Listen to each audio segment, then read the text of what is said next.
দেওঘরের সেই রাতে এক নাগারে বৃষ্টি হচ্ছিল।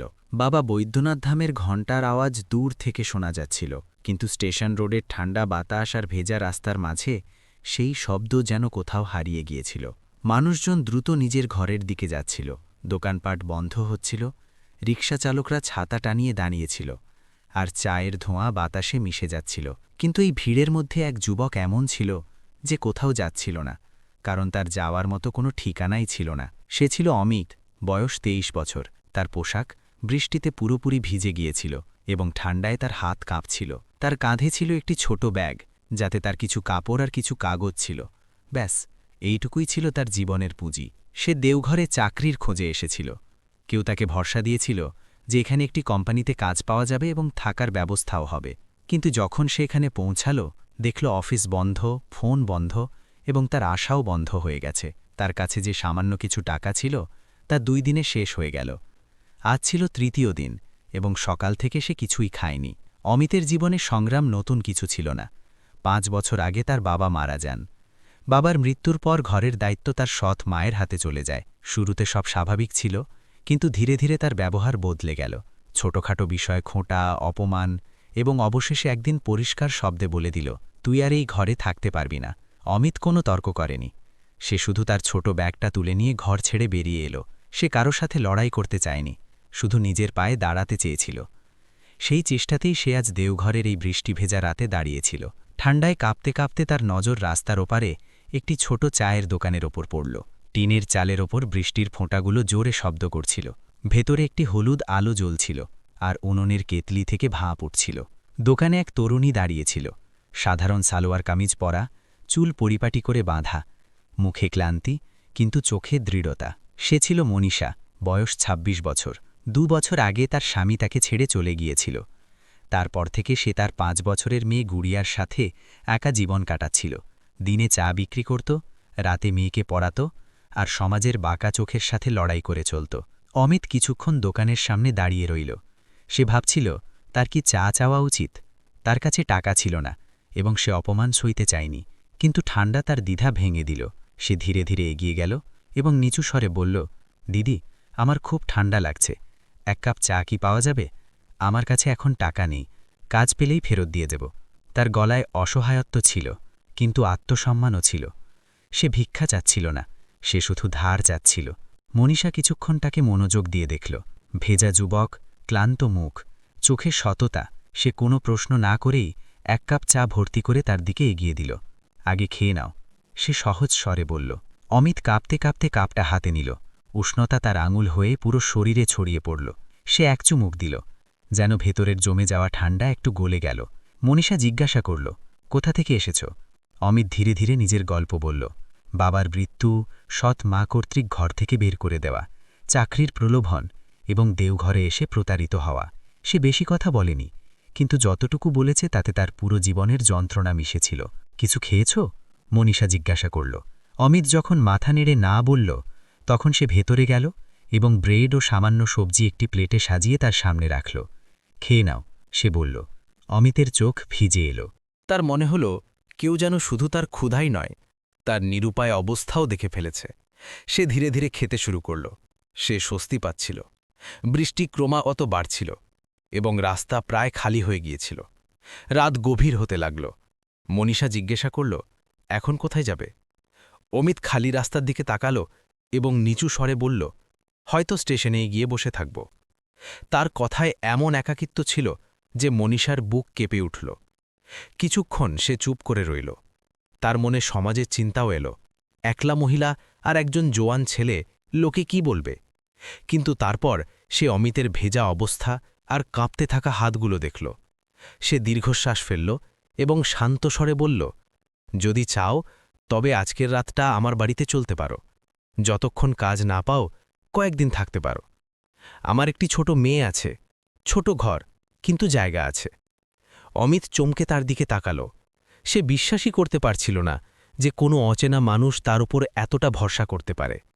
সে নিচু স্বরে বলল, আমি আপনার ভরসা ভাঙব না। মনীষা মৃদু হাসল। আমি তোমার চোখে ভয় দেখতে পাচ্ছি, মন্দ কিছু নয়, সে বলল। স্টেশন রোডের সেই ভেজা রাত ধীরে ধীরে ফুরিয়ে আসছিল। দোকানে কাজ করার সময় মনীষার প্রতিটি নড়াচড়ায় স্থিরতা ছিল, যেন সে জীবনের কঠিন সময়ের মাঝে ভারসাম্য বজায় রাখতে শিখে গেছে। গুড়িয়া পুরো সময় দোকানেই ছিল। সে কখনো খাতায় রং করছিল, কখনো ক্রেতাদের জলের গ্লাস এগিয়ে দিচ্ছিল, আবার কখনো মায়ের শাড়ির আঁচল ধরে দাঁড়িয়ে থাকছিল। সে বাড়িতে একা থাকত না, তার শৈশবও সেই ছোট চায়ের দোকানের সাথেই বড় হচ্ছিল। অমিত কিছুটা দূরত্বে দাঁড়িয়ে এসব দেখছিল। সে এখনও বিশ্বাস করতে পারছিল না যে সে একজন অচেনা মহিলার সাথে তার বাড়িতে যাচ্ছে। তার মনে কৃতজ্ঞতা আর সংকোচ একসাথে কাজ করছিল। তার মনে হচ্ছিল সে কারো জীবনের ভেতরে প্রবেশ করছে, এবং এই অনুভূতি তাকে ভেতর থেকে ভারী করে দিচ্ছিল। যখন তিনজনে গলির দিকে মোড় নিল, তখন বৃষ্টি হালকা ঝিরিঝিরে বৃষ্টিতে পরিণত হয়েছিল। গলিতে জল জমেছিল, আর হলুদ আলো তাতে কাঁপছিল। রাস্তা ছোট ছিল, কিন্তু অমিতের কাছে প্রতিটি কদম দীর্ঘ মনে হচ্ছিল।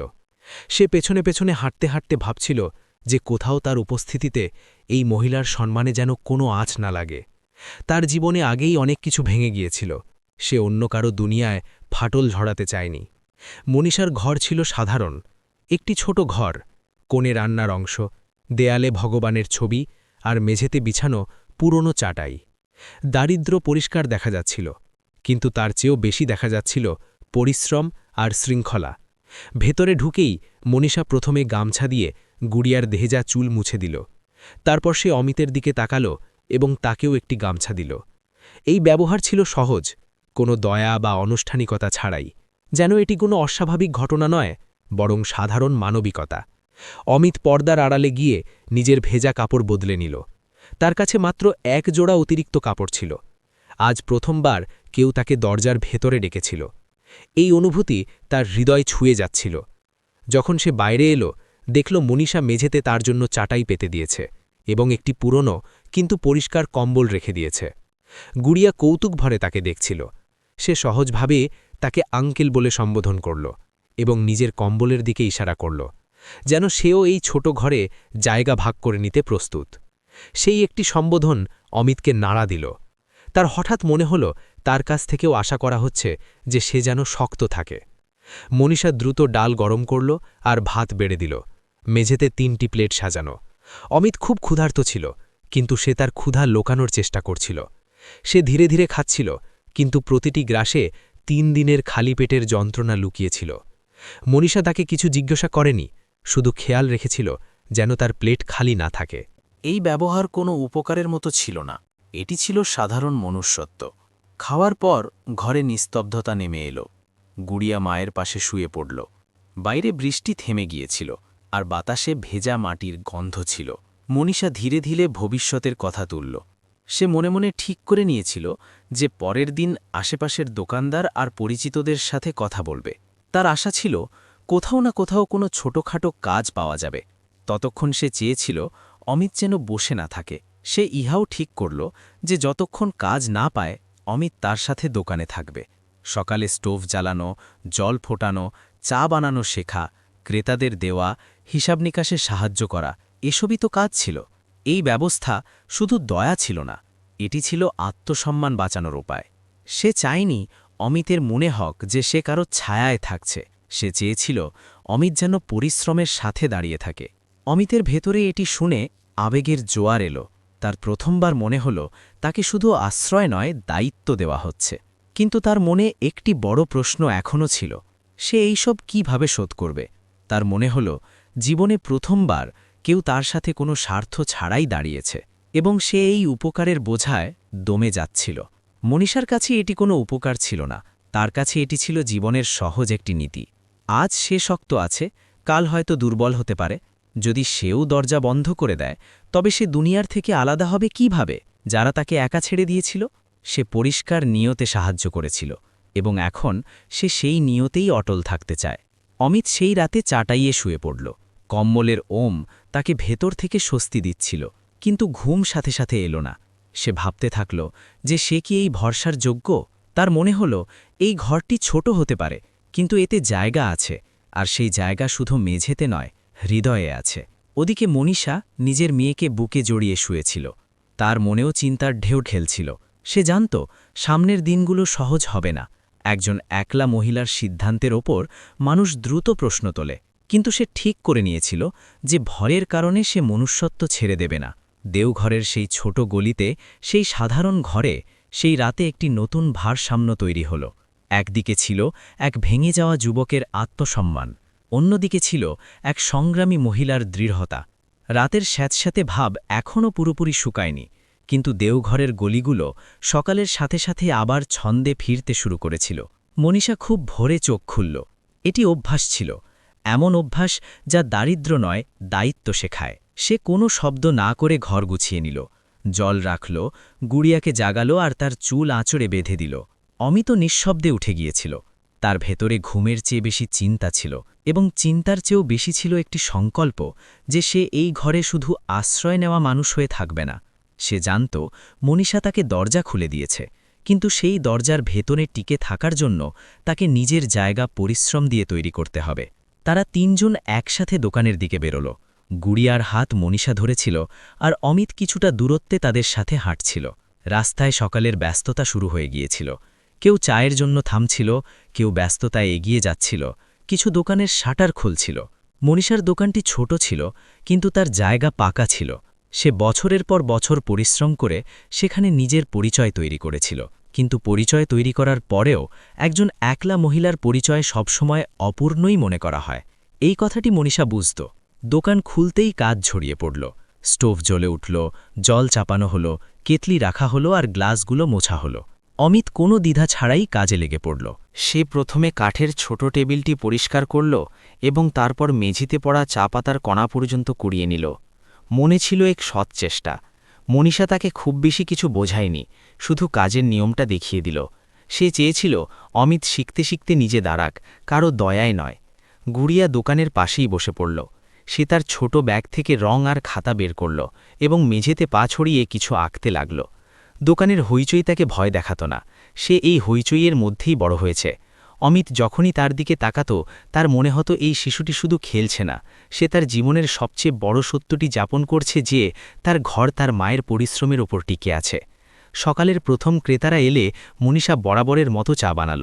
কিছু ক্রেতা চা খেয়ে চলে গেল, কেউ আরও 2 কাপ চাইল, কেউ অমিতকে নতুন মুখ হিসেবে একবার দেখল, তারপর নিজের চায়ের মধ্যেই ডুবে গেল।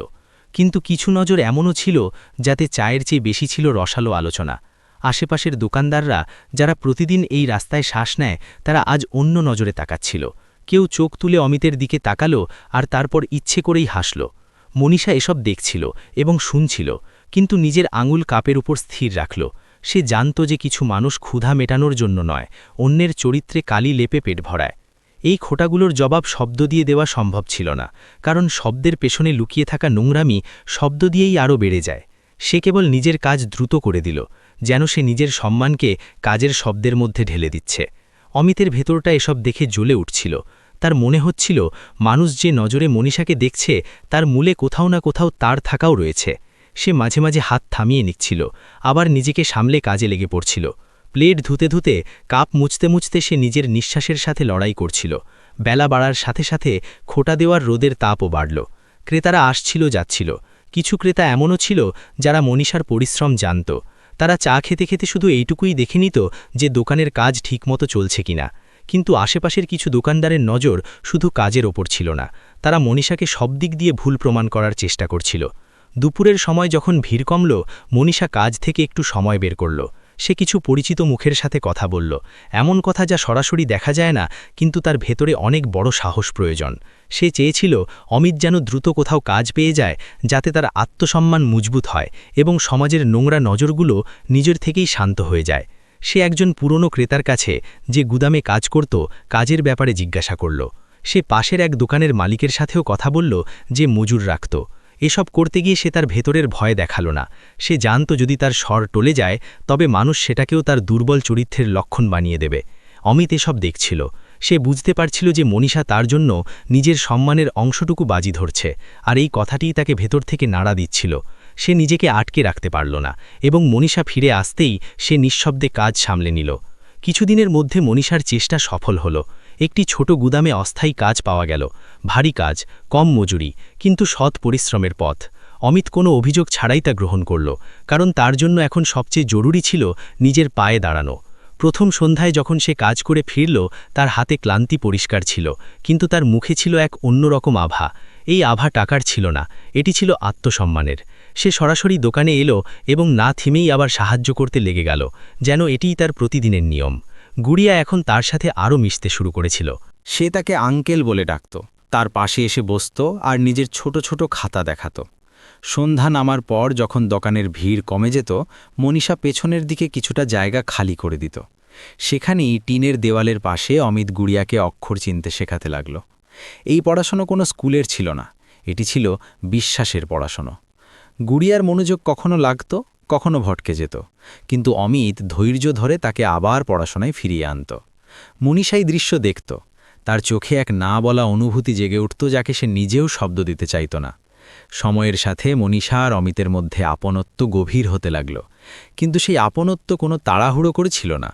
সেটি ছিল দুই ক্লান্ত মানুষের এমন এক ভরসা যা ধীরে ধীরে তৈরি হয়, যৌথ পরিশ্রম থেকে, যৌথ নীরবতা থেকে, আর একে অপরের ব্যথাকে নাম না দিয়েও বুঝে নেওয়া থেকে। দিন শেষে যখন দোকান বন্ধ হলো, মনীষা জিনিসপত্র গোছানোর সময় এক মুহূর্তের জন্য আকাশের দিকে তাকালো। তার চোখে ক্লান্তি ছিল, কিন্তু হার ছিল না। সে নিজের ভেতরে এই বোধটি আরও দৃঢ় করে নিল যে সমাজ যত চেষ্টাই করুক, সে একটি সঠিক কাজকে ভুল হতে দেবে না। অমিতন এই বোধ নিয়ে চুপচাপ দাঁড়িয়েছিল যে এখন তার পথ শুধু কাজের নয়, সম্মানেরও। দোকানের সেই সকালটি সাধারণ ছিল না। বাতাসে সেই একই রোদ ছিল, সেই চায়ের ভাব ছিল, সেই ক্রেতাদের আসা যাওয়া ছিল, কিন্তু পরিবেশে কিছু একটা বদলে গিয়েছিল। গত কয়েকদিন ধরে আশেপাশের কিছু দোকানদারের নজর আরও তীক্ষ্ণ হয়ে উঠেছিল। তারা সরাসরি কিছু বলতো না, কিন্তু তাদের হাসিগুলো ছিল অর্ধেক আর ইশারা ছিল পুরো। ক্রেতারা এলে কেউ পাশ দিয়ে যাবার সময় ফিসফিস করে কিছু বলে দিত, কেউ চায়ের কাপ হাতে নিয়ে অন্যকে দেখে হেসে উঠত। কথা খোলামেলা হতো না, কিন্তু ইশারা এত স্পষ্ট ছিল যে না শোনার ভান করাও কঠিন ছিল। মনীষা আগের মতোই কাজে ব্যস্ত থাকত। রাত থেকেই তার হালকা জ্বর ছিল, কিন্তু সে তা উপেক্ষা করেছিল। তার কাছে অসুস্থ হওয়াও ছিল এক বিলাসিতা, কারণ দোকান বন্ধ করা মানে ঘরের রুটি বন্ধ হওয়া। সে চা চড়াত, দুধ ফোটাত, টাকা সামলাত, আর মাঝে মাঝে কপালে হাত দিয়ে ঘাম মুছে নিত। অমিত তার দুর্বলতা লক্ষ্য করেছিল, কিন্তু সে ভেবেছিল এটা শুধু ক্লান্তি। দুপুরের রোদ একটু তেজ হতেই হঠাৎ মনীষার চোখের সামনে অন্ধকার ছেয়ে এলো। সে উনুনের কাছে দাঁড়িয়েছিল, হাতে কেতলি ছিল, আর পরের মুহূর্তেই তার শরীর টলমল করে নিচে বসে পড়ল। দোকানে এক মুহূর্তের জন্য নিস্তব্ধতা নেমে এলো। অমিত সাথে সাথে তাকে ধরল। তার কপাল ছুঁতেই সে তীব্র জ্বরের অনুভব পেল। গুড়িয়া ঘাবড়ে গিয়ে মায়ের কাছে চলে এলো। আশেপাশে দাঁড়িয়ে থাকা কিছু লোক দেখতে লাগলো, কিন্তু কেউ এগিয়ে এলো না। অমিত দেরি না করে কাছের ডাক্তারকে ডেকে আনল। ডাক্তার পরীক্ষা করে বললেন যে দুর্বলতা আর একনাগাড়ে পরিশ্রমের কারণে তেজ জ্বর উঠেছে। বিশ্রাম জরুরি। বিশ্রাম, এই শব্দটি মনীষার জীবনে হয়তো প্রথমবার এত জোরে উচ্চারিত হয়েছিল। অমিত সেই মুহূর্তেই ঠিক করে নিল যে যাই হোক, দোকান বন্ধ হবে না, আর মনীষাকেও হার মানতে দেবে না। সেই দিন সে দ্রুত দোকান গুছিয়ে মনীষাকে বাড়ি নিয়ে এলো, ওষুধ দিল, জল খাওয়ালো, গুড়িয়াকে বোঝালো, আর গভীর রাত পর্যন্ত তার পাশে বসে রইল। সে প্রথমবার কারো জন্য পুরো দায়িত্ব নেওয়ার পরিস্থিতিতে ছিল। তার ভেতরে অদ্ভুত এক স্থিরতা ছিল, যেন জীবন তাকে হঠাৎ একটি পরীক্ষা দিয়ে দিয়েছে, আর সে পিছিয়ে যাওয়ার বদলে এগিয়ে গেছে। পরের দিন যখন বাজার খুলল, মনীষা বিছানায় ছিল। অমিত একা দোকানে পৌঁছল। সে উনুন জ্বালালো, দুধ চড়ালো, চা বানালো। তার হাতে অভ্যাস ছিল না, কিন্তু নিয়ত পরিষ্কার ছিল। প্রথম ক্রেতা অবাক হয়ে জিজ্ঞাসা করল যে আজ মনীষাকে দেখা যাচ্ছে না কেন। অমিত শান্ত স্বরে জানালো যে সে অসুস্থ এবং কয়েকদিন বিশ্রাম নেবে। এই সুযোগেরই অপেক্ষায় ছিল কিছু মানুষ। 2-3 জন দোকানদার ফিসফিসানি শুরু করল যে এখন তো ছেলেই দোকান চালাচ্ছে, হয়তো এটাই উদ্দেশ্য ছিল। কেউ হাসল, কেউ তাচ্ছিল্য করল, কিন্তু অমিত এবার মাথা নিচু করে কাজ করেনি। সে সরাসরি জবাব দেয়নি, কিন্তু তার মুখে স্পষ্টতা ছিল। সে সেবা করছে, লুকিয়ে নেই। সন্তোষবাবু এই দৃশ্য দেখলেন। তিনি তার মুদির দোকান থেকে উঠে সরাসরি মনীষার দোকানের সামনে এসে দাঁড়ালেন। তিনি কিছু না বলে প্রথমে চা চাইলেন আর পাশের বেঞ্চে বসে পড়লেন। তার উপস্থিতি নিজেই একটি বার্তা ছিল। কিছুক্ষণ পর তিনি 2-3 জন ক্রেতার সামনে জোর গলায় বললেন যে অসুস্থতায় পাশে দাঁড়ানো হলো মনুষ্যত্ব, আর মনুষ্যত্বকে সন্দেহের চোখে দেখা হলো সমাজের দুর্বলতা। তার কথায় বছরের অভিজ্ঞতা ছিল। ধীরে ধীরে কিছু পুরনো ক্রেতা আবার দোকানের দিকে ফিরতে শুরু করল। অমিত সকাল থেকে সন্ধ্যা পর্যন্ত দোকান সামলাত। মাঝে মাঝে বাড়ি গিয়ে মনীষাকে ওষুধ দিয়ে আসত, গুড়িয়াকে খাইয়ে আসত, আবার ফিরে আসত। তার শরীরে ক্লান্তি পরিষ্কার দেখা যেত, কিন্তু মুখে কোনো অভিযোগ ছিল না। গুড়িয়া এখন দোকানে চুপচাপ বসত। প্রতি সন্ধ্যায় যখন অমিত ক্লান্ত হয়ে বাড়ি ফিরত এবং চুপচাপ তার পাশে বসে দিনভর হিসাব বলত, তখন মনীষার ভেতরের ভয় একটু কমতে থাকত। সে বুঝতে পারল এই ছেলেটি শুধু দয়া থেকে নয়, দায়িত্ব থেকে তার সাথে আছে। এক সন্ধ্যায় দোকানে সেই পানওয়ালা দাঁড়িয়ে ব্যঙ্গস্বরে বলল যে এবার তো পুরো দোকানই দখল করে নেওয়া হয়েছে। অমিত এবার চুপ থাকার বদলে সরাসরি তাকালো। সে পরিষ্কার ভাষায় বলল যে অসুস্থতা কারো চরিত্র বদলে দেয় না, আর সেবা কারো উদ্দেশ্য খারাপ করে না। তার গলায় রাগ ছিল না, কিন্তু এত দৃঢ়তা ছিল যে সামনের মানুষটি কিছুক্ষণ চুপ হয়ে গেল। সন্তোষবাবু সেই সময় পাশে দাঁড়িয়ে থাকা লোকদের বললেন যে পরিশ্রম আর সেবাকে নিয়ে যারা ঠাট্টা করে তারা নিজের সম্মানকেই হালকা করে। বাজারে আবারও এক নিস্তব্ধতা নেমে এলো। কিছু লোক নজর নিচু করে নিল। দিন কাটতে থাকল। মনীষার জ্বর ধীরে ধীরে কমতে লাগল। সে এখনও দুর্বল ছিল, কিন্তু দোকানে বসতে শুরু করেছিল। অমিত দোকানের সামনে দাঁড়িয়ে ক্রেতানের চা দিচ্ছিল, আর সন্তোষবাবু পাশেই বসে খবরের কাগজ পড়ছিলেন। সেই দৃশ্য তার ভেতরে কিছু বদলে দিল। এটি এখন শুধু সংগ্রাম ছিল না, এটি ছিল অংশীদারিত্ব।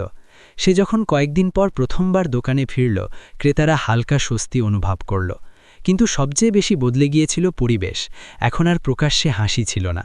এখন খোঁটাগুলো ফিসফিসানির মধ্যে সীমাবদ্ধ ছিল, কারণ বাজার দেখে নিয়েছিল যে এই ছেলেটি পালিয়ে যাওয়ার লোক নয়, বরং দায়িত্ব পালন করার লোক। সেই রাতে বাড়িতে এক অদ্ভুত শান্তি ছিল। গুড়িয়া মায়ের কাছে শুয়েছিল। অমিত মেঝেতে বসে চুপচাপ উনুনের শিখা দেখছিল। মনীষা প্রথমবার কোনো শব্দ ছাড়াই তাকে দেখল। সেই দৃষ্টিতে কৃতজ্ঞতা ছিল, সম্মান ছিল, আর একটি না বলা স্বীকৃতিও ছিল। সে অনুভব করল যে জীবনের সবচেয়ে বড় লড়াইগুলো চিৎকার করে নয়, বরং কর্তব্য পালন করে জেতা যায়। দেওঘরের সেই গুড়িতে এখন সব কিছু আগের মতোই দেখাত, কিন্তু ভেতর থেকে অনেক কিছু বদলে গিয়েছিল। মনীষার দোকানে আবারও ভিড় ফিরতে শুরু করেছিল। মানুষ আসত, চা খেত, আর এখন কোনো ফিসফিসানি ছাড়াই এগিয়ে যেত। সমাজ পুরোপুরি বদলে গেছে এমন নয়, কিন্তু উচ্চস্বরে হাসাহাসি করা মানুষগুলোর গলা নিচু হয়ে গিয়েছিল। অসুস্থতার সেই দিনগুলোতে যে দায়িত্ব পালন করেছিল তাকে মানুষ আর উপেক্ষা করতে পারছিল না। মনীষা ধীরে ধীরে পুরোপুরি সুস্থ হয়ে গেল, কিন্তু এখন সে আগের মতো একা ছিল না। অমিত সকালে তার সাথে দোকান খুলত, উনুন জ্বালাত, দুধ চড়াত, আর ক্রেতাদের চা দিত। সন্ধ্যায় সে নিজের কাজ থেকে ফিরে সরাসরি দোকানে আসত। এখন এসবগুলো উপকারের মতো লাগত না, এটি জীবনের অংশ হয়ে গিয়েছিল। গুড়িয়ার হাসি দোকানের শোভা হয়ে উঠল। সন্তোষবাবু প্রায়ই নিজের মুদির দোকান থেকে উঠে এসে কিছুক্ষণ মনীষার দোকানে বসতেন। তার উপস্থিতি এখন কোনো রক্ষার মতো নয়, বরং আপনত্বের মতো লাগত। তিনি অমিতকে দেখে তৃপ্তির হাসি হাসতেন। তার মনে হতো ছেলেটি এখন কেবল পরিস্থিতির সাথে লড়াই করছে না, বরং নিজের ভেতরেও বদলে গেছে। এক সন্ধ্যায় যখন দোকান বন্ধ হতে চলেছিল আর আকাশে হালকা গোধূলি নেমে এসেছিল, গুড়িয়া চুপচাপ অমিতের পাশে এসে বসল। সে তার খাতাটি অমিতের কোলে রাখল আর বলল যে তাকে নিজের নামের আগে কি লেখা উচিত। এই প্রশ্নটি ছিল নিষ্পাপ, কিন্তু ভেতর থেকে গভীর। স্কুলে পরের মাসে ফর্ম পূরণ করতে হবে, আর সেখানে বাবার নাম লেখা জরুরি ছিল। এখন পর্যন্ত সেই কলামটি খালি ছিল, যা দেখে প্রতিবার মনীষার বুক একটু ফেটে যেত। অমিত কিছুক্ষণ চুপ রইল। সে খাতার সেই খালি অংশটি দেখল, আর ভেতরে এক ঢেউ উঠল। সে জীবনে অনেক কিছু হারিয়েছে, বাবার ছায়া, ঘরের ছাদ, এমনকি নিজের নাম পর্যন্ত পর হয়ে গিয়েছিল। আজ প্রথমবার তার মনে হল সে অন্য কারো জীবনে একটি শূন্যস্থান পূরণ করতে পারে। সে গুড়িয়ার মাথায় হাত রাখল আর শান্ত স্বরে বলল যে নাম কেবল রক্ত দিয়ে জোড়ে না, দায়িত্ব দিয়ে জোড়ে। সেই রাতে ঘরে দীর্ঘ নীরবতা ছিল। গুড়িয়া ঘুমিয়ে পড়েছিল। মনীষা আর অমিত সামনাসামনি বসেছিল। বছরের সংগ্রাম, খোটা, অসুস্থতা, পরিশ্রম সবকিছু যেন এক জায়গায় এসে দাঁড়িয়েছিল। অমিত নিচু স্বরে বলল যে যদি সমাজের নাম চায় তবে সে দিতে প্রস্তুত।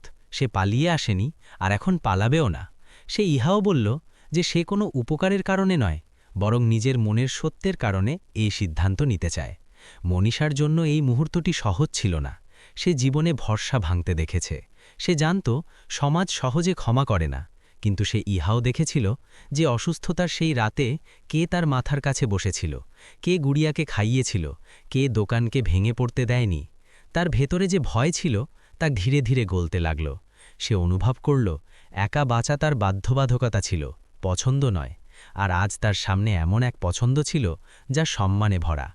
পরের দিন সন্তোষবাবুকে সব বলা হলো। তিনি মন দিয়ে শুনলেন, তারপর ধীরে ধীরে হাসলেন। তিনি বললেন যে সম্পর্কের নাম দিতে ভয় পাওয়া উচিত নয়, যদি নিয়ত পরিষ্কার থাকে। তিনি ইহাও বললেন যে সমাজ সেটাই মানে যা সে স্থির দেখে। যদি দুজন মানুষ দায়িত্ব নিয়ে একসাথে দাঁড়ায়, তবে মানুষ ধীরে ধীরে মেনে নেয়। কয়েকদিন পর সেই গলি এক সাধারণ দৃশ্য দেখল। কোনো ব্যান্ড পার্টি নেই, কোনো বড় ঘোষণা নেই, শুধু মন্দিরের প্রাঙ্গণে কয়েকজন হাতে গোনা মানুষ, সন্তোষবাবু সাক্ষী হিসেবে দাঁড়িয়ে, আর মনীষা আর অমিত একে অপরের সাথে জীবন কাটানোর সিদ্ধান্ত নিল। এই বিয়ে কোনো লোক দেখানো ছিল না, এটি ছিল দায়িত্বের। গুড়িয়া পাশেই দাঁড়িয়ে হাসছিল। সে হয়তো পুরো বিষয়টি বুঝতে পারেনি, কিন্তু এটুকু বুঝেছিল যে এখন তার জীবনের খালি কলামটি ভরে গেছে। স্কুলের ফর্মে যখন অমিত বাবার নামের জায়গায় নিজের নাম লিখল, তখন তার হাত কাঁপেনি। তার মনে হল সে কেবল একটি কাগজে স্বাক্ষর করছে না, বরং নিজের অতীতের শূন্যতার উপর এক নতুন রেখা টানছে। মনীষা সেই দৃশ্য দেখল, আর তার চোখ ভিজে এলো। এই জল ভয়ের ছিল না, এটি ছিল তৃপ্তির। সন্ধ্যার সময় দোকানে সেই একই ভাব উঠত, সেই একই চায়ের সুগন্ধ ছড়াত। কিন্তু এখন তাতে আরও একটি সুবাস ছিল, অটল বিশ্বাসের। গুড়িয়া পড়াশোনা করত, অমিত হিসাব দেখত, আর মনীষা চা বানাতে বানাতে মাঝে মাঝে দুজনকে দেখে হাসত। অমিত এক রাতে ঘুমানোর সময় গুড়িয়ার মাথায় হাত বুলিয়ে অনুভব করল যে সে এখন আর কারো বোঝা নয়, কারো ভিত্তি। আর মনীষা মনে মনে মেনে নিল যে জিন্দেগি তাকে দেরিতে হলেও এমন এক সঙ্গী দিয়েছে যে তার সম্মানকে নিজের সম্মান মনে করে। যদি এই গল্পটি আপনার হৃদয় ছুঁয়ে থাকে, তবে আমাদের চ্যানেলকে লাইক, সাবস্ক্রাইব এবং শেয়ার অবশ্যই করবেন। কমেন্টে আপনার এবং আপনার শহরের নাম লিখুন, যাতে আমরা জানতে পারি আমাদের গল্পগুলো কোথায় কোথায় মানুষের হৃদয় স্পর্শ করছে। আবার দেখা হবে নতুন কোনো আবেগঘন গল্পের সাথে। ততক্ষণ পর্যন্ত ভালো থাকুন, সুস্থ থাকুন এবং আপনার সম্পর্কগুলোকে সময় দিন।